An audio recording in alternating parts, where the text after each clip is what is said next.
মারিয়াম অয়ন্তিকার হাতটা আলতো করে ধরে নিয়ে লম্বা করিডোর পেরিয়ে সোজা আতিশের ঘরের সামনে এসে দাঁড়ালো। করিডোর জুড়ে মৃদু আলো, চারপাশে এক অদ্ভুত নীরবতা, যেন এই বাড়ির দেওয়ালগুলো কিছু লুকিয়ে রেখেছে। অয়ন্তিকার বুকের ভেতরটা তখন থেকে ধুক ধুক করছিল।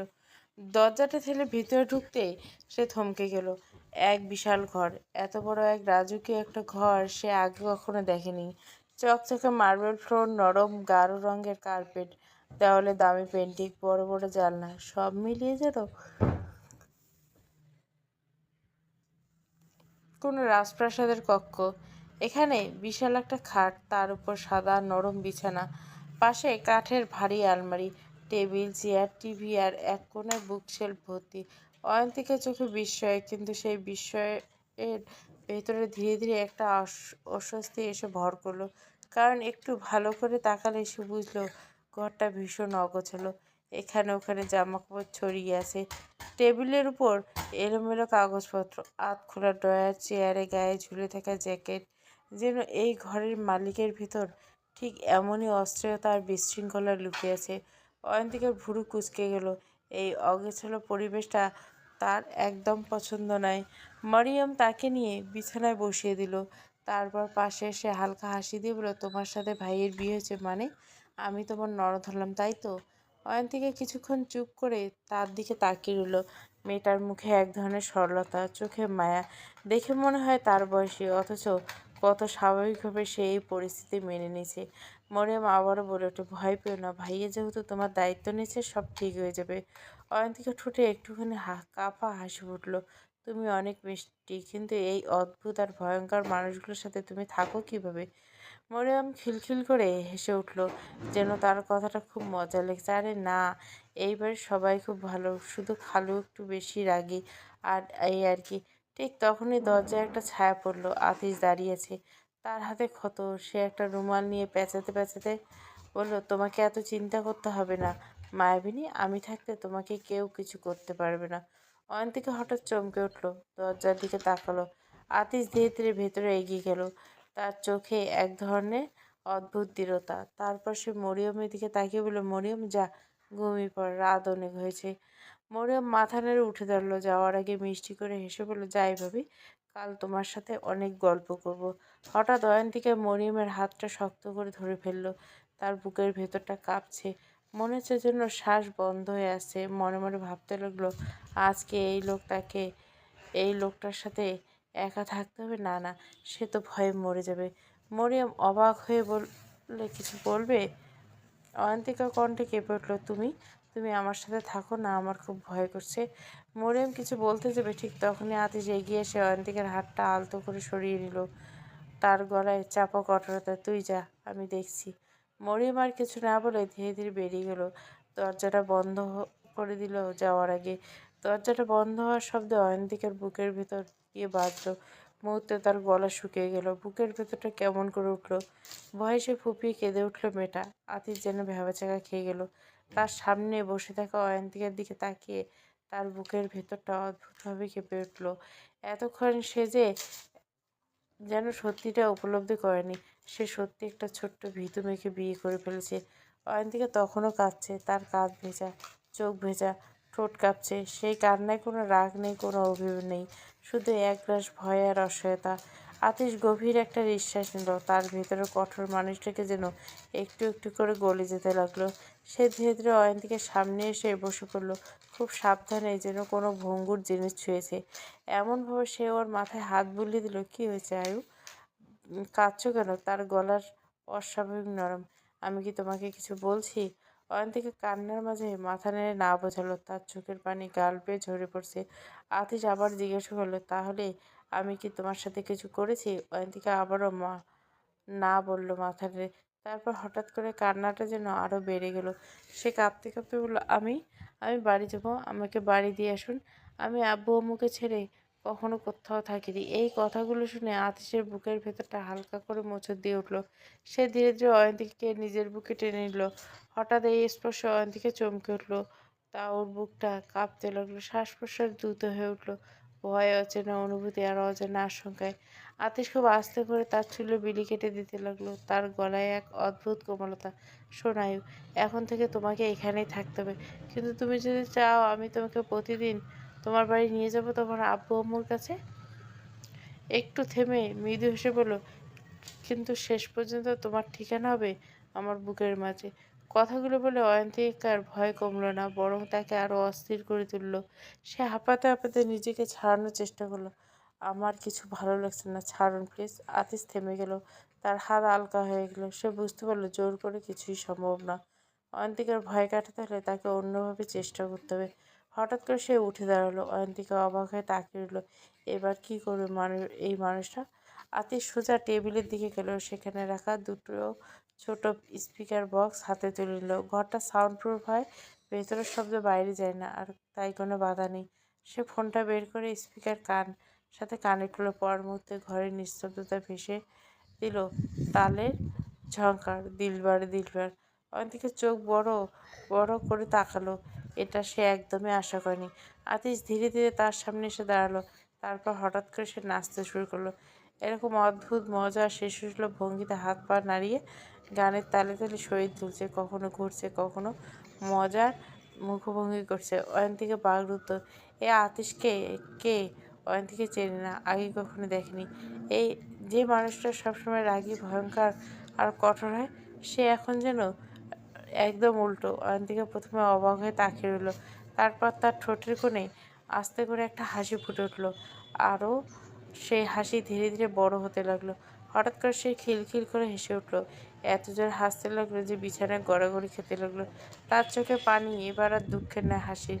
আতিশ নাচ থেমে দাঁড়িয়ে রইল। সে মুগ্ধ হয়ে তাকিয়ে রইল অয়ন্তিকার দিকে। এই হাসিটা, এই নিষ্পাপ আনন্দ তার হৃদয়ে অদ্ভুত এক শান্তি এনে দিল। কিছুক্ষণ পর আবার ফোনটা হাতে নিল, আরেকটা গান চালাতে লাগলো, মোহব্বত বরসা দেনা তু। গানটা ঘর জুড়ে ভেসে উঠতে পরিবেশটা বদলে দিল। এটা কোনো কোমল মায়াবী অনুভূতি ছড়িয়ে পড়লো চারপাশে। আতিশ ধীরে ধীরে অয়ন্তিকার সামনে এসে দাঁড়ালো, হাত বাড়ি বলে, আসো, আমরা একসাথে ড্যান্স করি।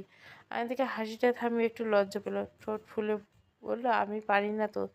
আতিশ হালকা হেসে বলল, আমি শিখে দেবো, কাম।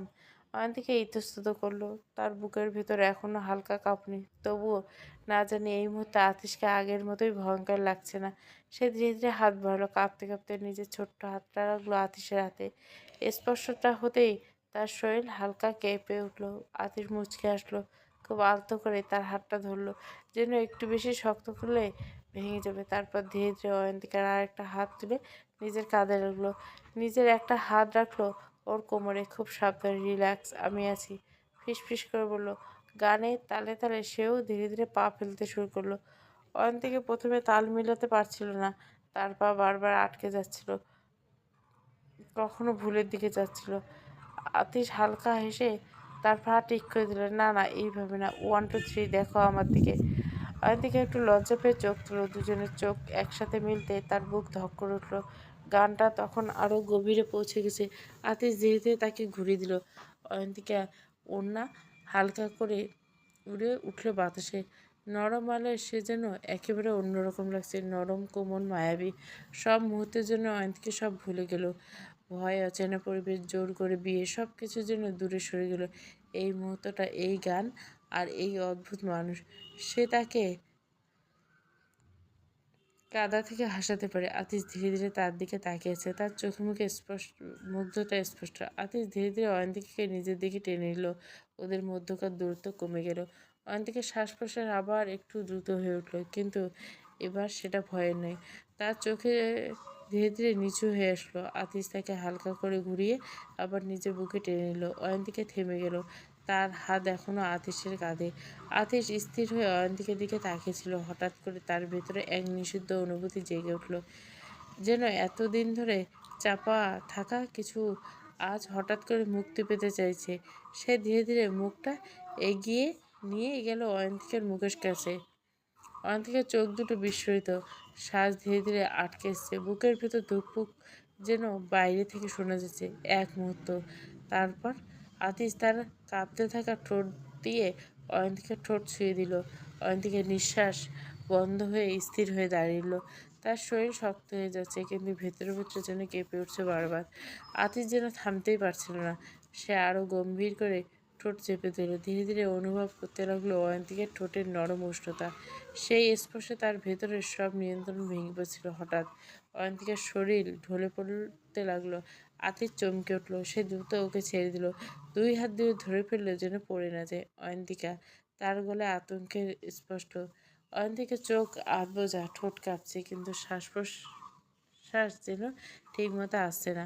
আদেশের মুখের ভাব মুহূর্তে বদলে গেল। আগে সেই তীব্রতা, সেই আগুন, সব মিলিয়ে এক অদ্ভুত ভয়ে সে ধমক দিয়ে উঠল। কিন্তু এই কণ্ঠে কাঁপন স্পষ্ট। এই এই নিঃশ্বাস না, নিঃশ্বাস না বলছে। আরে আমার মা, নিঃশ্বাস নেই। এভাবে কেউ আটকে রাখে নাকি নিঃশ্বাস? এক থাপ্পড়ে তোর বাথরুমে বার করবো, বেয়াদব মহিলা। বেলা প্রায় 10টা ছুঁই ছুঁই। বাইরে রোদের তেজ যেন আজ একটু বেশি। জানলার পর্দা ভেদ করে সোনালি আলো সরাসরি এসে পড়ছে অয়ন্তিকার মুখে। আলোটা এতই তীক্ষ্ণ যে তার শান্ত মুখের মাঝেও বিরক্তির ঢেউ লাগে। ঘুমের মধ্যে কুঁকড়ে গিয়ে হাত তুলে চোখ ঢেকে ফেলে দেয় সে। মনে হয় এটুকু আড়ালে যেন রোদের আলো থেমে যাবে, কিন্তু না। রোদ যেন আজ জেদ ধরেছে। আলোয় তার আঙ্গুলের ফাঁক গলে আবার চোখে এসে লাগে। বিরক্তিতে মুখটা কুঁচকে যায় অয়ন্তিকার। সবশেষে আর সহ্য করতে না পেরে ধীরে ধীরে চোখ মেলে সে। অর্ধেক ঘুম ঘুম চোখে চারপাশটা তাকাতে হঠাৎ করে যেন বুকের ভেতরটা ধক করে ওঠে। এই ঘর, এটা তো তার নিজের না। গত রাতের সব কিছু মনে পড়ে যায়। হঠাৎ করে সোজা হয়ে বসে পড়ে অয়ন্তিকা। চোখ বড় বড় করে চারপাশে তাকাতে থাকে। ঘরের ভেতর থেকে একটা পুরুষালী গন্ধ যা তাকে আরো অস্বস্তিতে ফেলে। অয়ন্তিকার চোখ একবার দরজার দিকে যায়, আবার জানলার দিকে। তারপর ধীরে ধীরে পুরো ঘরটা স্ক্যান করে। না, কোথাও আতিশ নেই। একটা দীর্ঘ স্বস্তির নিঃশ্বাস ফেলে বেরিয়ে আসে তার বুক থেকে। যেন এতক্ষণ ধরে জমে থাকা ভয়টা একটু হলেও কমে যেত। কিন্তু সে স্বস্তি বেশিক্ষণ টেকে না।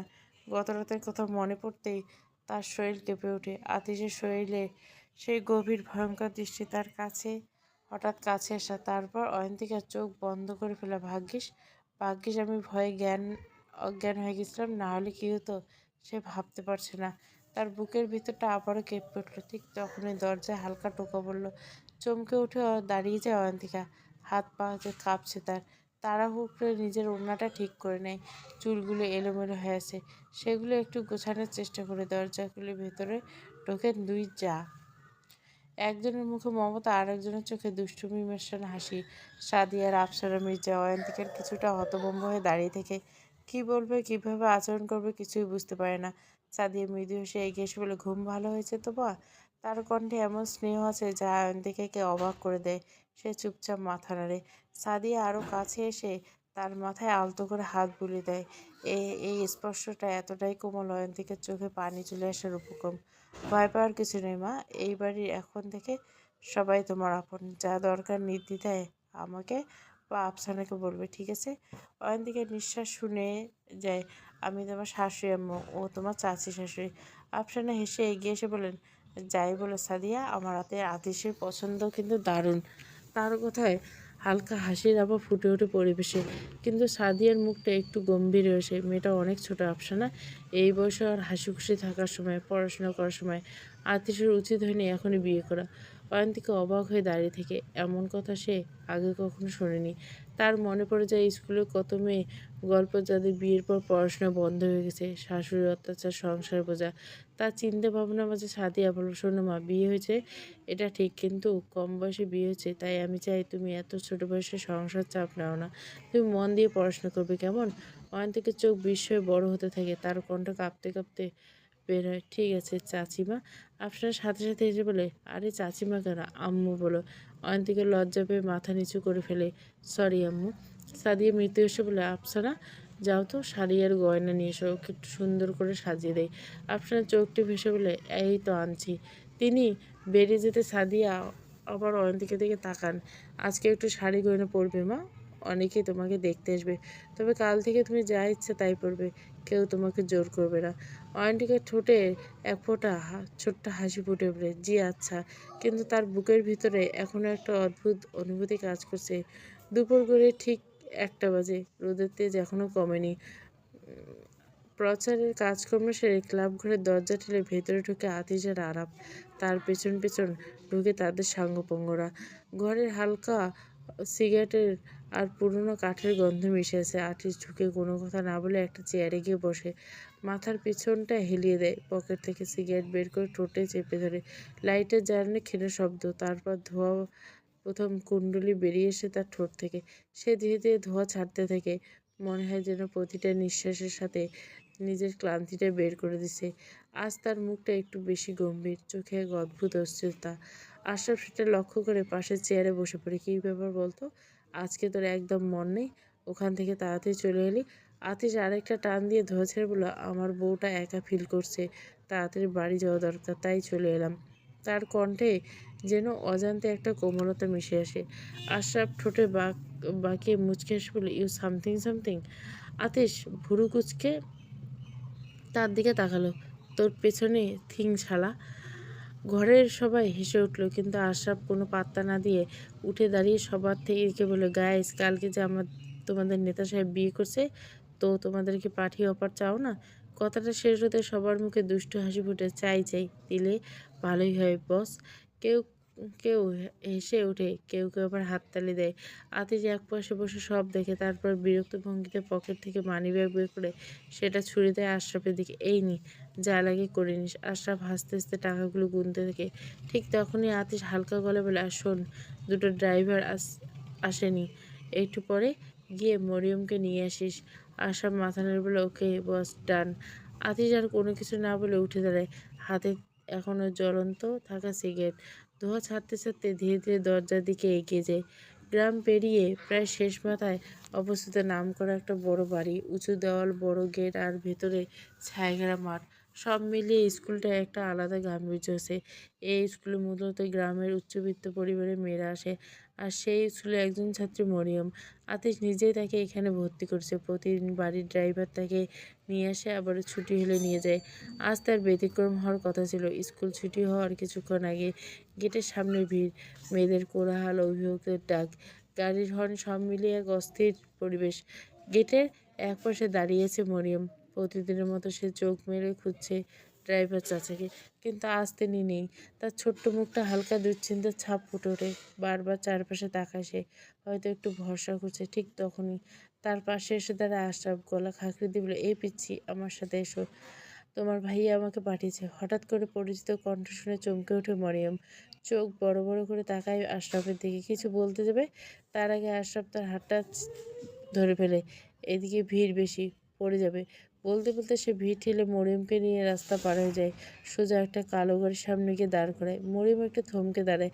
ঠিক তখনই আশরাফের চোখে যায়, মরিয়মের দৃষ্টি আটকে আছে রাস্তার পাশে দাঁড়িয়ে থাকা একটা আইসক্রিম ভ্যানের দিকে। স্পষ্ট বোঝা যাচ্ছে মেয়েটার আইসক্রিম খেতে খুব ইচ্ছা করছে।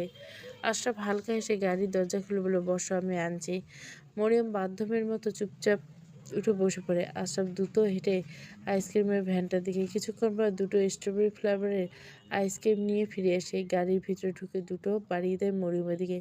মরিয়ম অবাক হয়ে তাকায়, আপনি কীভাবে জানলেন আমার আইসক্রিম খেতে ইচ্ছে করছে এলো? আশরাফ ভুরু কুচকে মজা করে বলল, যেভাবে ভ্যানটা গিলে খাচ্ছিলে বুঝতে খুব কষ্ট হয়নি। মরিয়মের মুখটা সঙ্গে সঙ্গে বিগড়ে যায়, চোখে রাগ চকচক করে ওঠে। এই লোককে সে যে কারণে সহ্য করতে পারে না, সবসময় উল্টোপাল্টা কথা বলে খোঁচায়। আশরাফ ভেসে উড়িয়ে বলে, রাগটা বাতাসে উড়িয়ে নিন আইসক্রিমটা ম্যাডাম, না হলে আমি কিন্তু ড্রাইভ করবো না, সারাদিন এখানে বসিয়ে রাখবো। মরিয়ম সাথে সাথে মুখ বাঁকিয়ে আইসক্রিমটা নিয়ে নেয়। আজ সময় কম, বাড়ি গিয়ে ভাবির সাথে আলাপ করব, তাই কিছু বললাম না, কিন্তু আপনাকে আমি পরে দেখে নেব।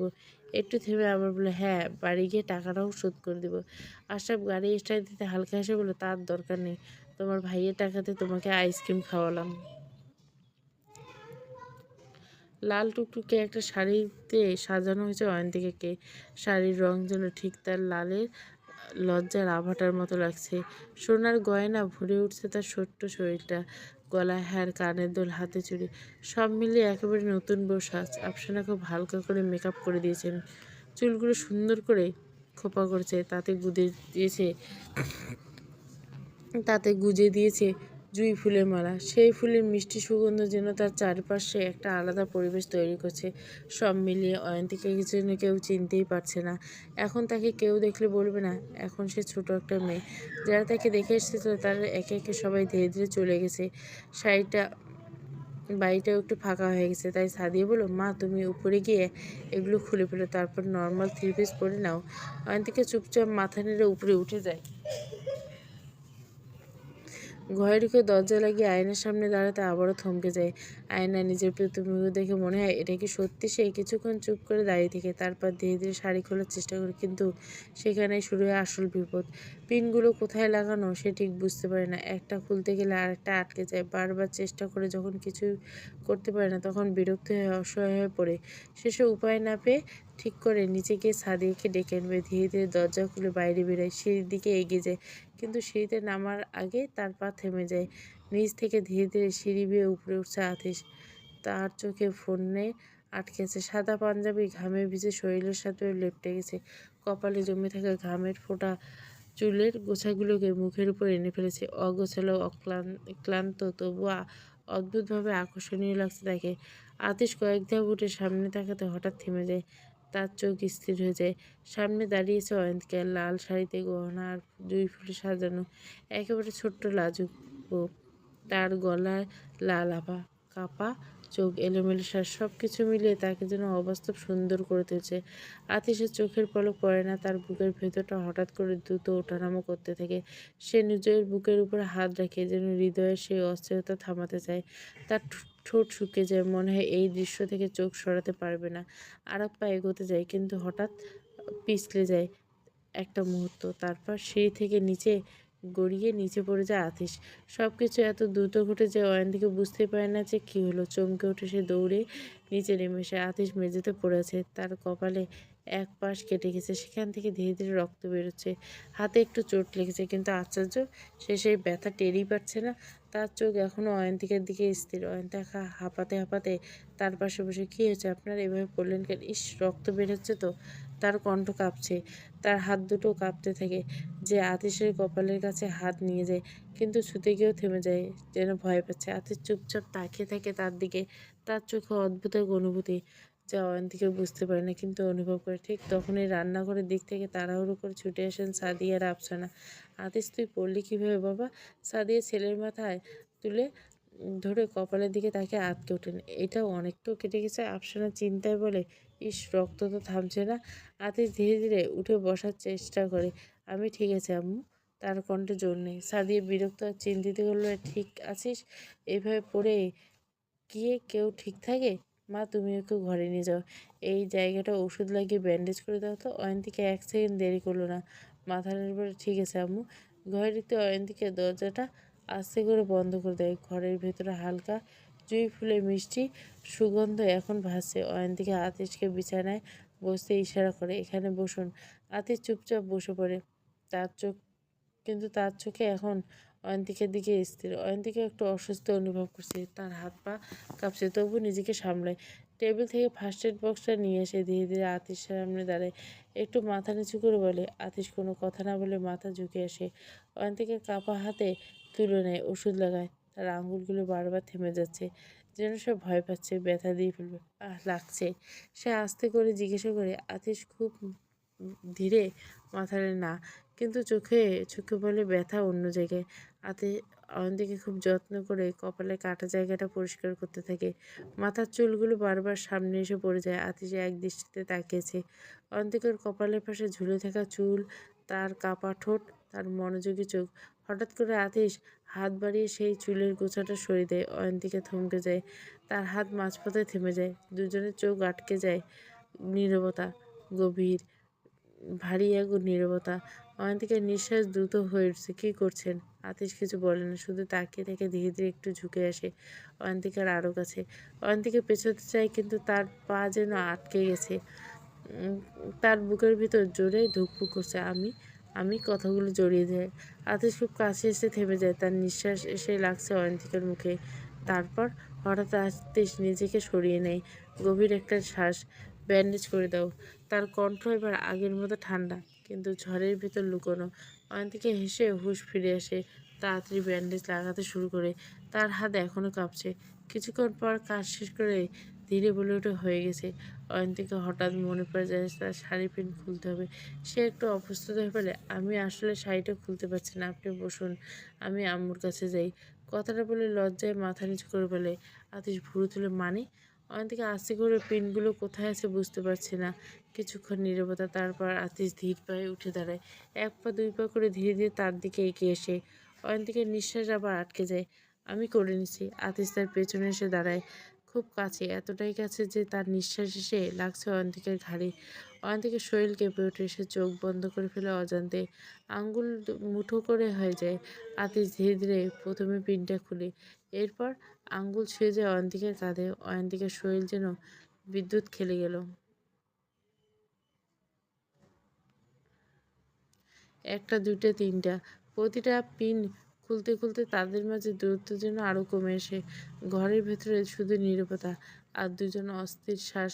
প্রতিটি স্পর্শ যেন অয়ন্তিকের শরীর জুড়ে অচেনা কাঁপন তুলে দেয়। তার চোখ এখনো বন্ধ, দুহাত শক্ত করে মুঠো করে রেখেছে। শেষ পিনটা খুলতে শাড়ির আঁচলটা ধীরে ধীরে আলগা হয়েছে। এক মুহূর্ত, নিস্তব্ধ মুহূর্ত। অয়ন্তিকা হঠাৎ বুঝতে পারে শাড়িটা আর ঠিকভাবে জড়ানো নেই। তার বুকটা ধড়ফড় করতে থাকে। সে তাড়াতাড়ি আঁচলটা সামলে নেয়। আতিশ এক পা পিছিয়ে যায়। তার চোখে এক অদ্ভুত দ্বন্দ্ব চাইছে, আবার যেন নিজেকে থামাতে চাইছে না। অয়ন্তিকা দ্রুত সামনে এগিয়ে এসে আঁচলটা বুকে চেপে ধরে, মাথা নিচু, মুখ লাল হয়ে আছে লজ্জায়। আতিশ নিচু গলে ফিসফিস করলে, কেন আমার সর্বনাশ করার জন্য উঠে পড়ে লেগেছে রায়ু? আমি যদি বেসামাল হই সামলাতে পারবি তো? তার কণ্ঠে ছিল অদ্ভুত এক ভার, এক ধরনের দহন। কথাগুলো বলে অয়ন্তিকার গলা যেন শুকিয়ে এলো। বুকের ভেতরটা ধকধক শব্দ আর জোরে শোনা যাচ্ছিল। সে কাঁপা গলা বলল, আমি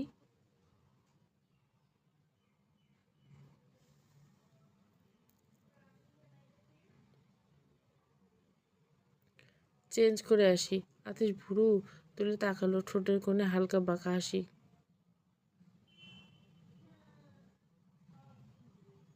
তো আমি কি তোমাকে ধরে রেখেছি? অয়ন্তিকা ইতস্তত করলে, না মানে, আমি কি একটু বাইরে যাব, ওয়াশরুমে শাড়ি চেঞ্জ করতে সমস্যা হয়?